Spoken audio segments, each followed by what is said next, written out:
Almarhum Gus Dur pernah punya joke, hanya ada 3 polisi yang jujur di Indonesia.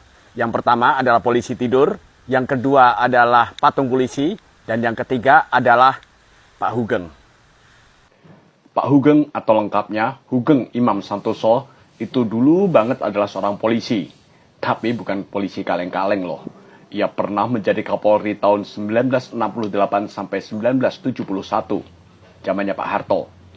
Nah, yang istimewa dari Pak Hugeng ini, ia dulu dikenal sebagai polisi anti korupsi. Dalam arti sebenarnya. Padahal, zaman itu, korupsi benar-benar menggila. Pokoknya jangan coba-coba nyuap beliau deh. Bisa-bisa didamprat atau panjang urusannya. Pernah beliau dikasih kalung emas seberat 5 gram oleh seorang pejabat karena bisa menemukan kembali mobil kesayangannya yang hilang. Namun, kalung itu dikembalikan oleh Pak Hugeng. Ada lagi, saat beliau diangkat menjadi kepala reserse kriminal di Sumatera Utara.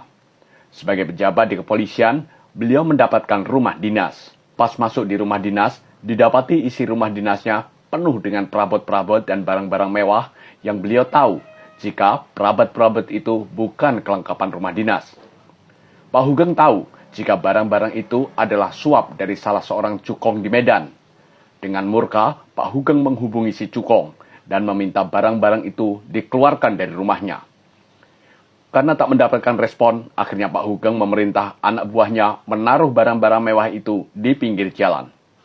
Peristiwa ini sempat membuat gempar di Medan. Ada pejabat bodoh yang gak mau terima barang bagus. Begitu salah satu komentarnya. Akibat dari ketegasan ini, kehidupan Pak Hugeng pun sangat sederhana dengan ekonomi pas-pasan. Untuk ukuran saat itu sekalipun. Bahkan, konon beliau pernah menjual sepatu dinasnya yang gak terpakai untuk memenuhi kebutuhan dapur. Saat wafat tahun 2004, Pak Hugeng seharusnya berhak dimakamkan di Taman Makam Pahlawan. Namun menurut pihak keluarga, Pak Hugeng minta dimakamkan di pemakaman umum. Di sini, di Komplek Pemakaman Giritama, Tajur Halang, Bogor. Sebelum wafat, Pak Hugeng sempat berwasiat, kalau aku meninggal dan dimakamkan di Taman Makam Pahlawan, maka istriku Mary tidak bisa dimakamkan di sampingku. Aku ingin Mary selalu mendampingiku. Wasiat itulah yang membuat Pak Hugeng akhirnya dimakamkan di tempat ini. Oke, sip. Romantis, men.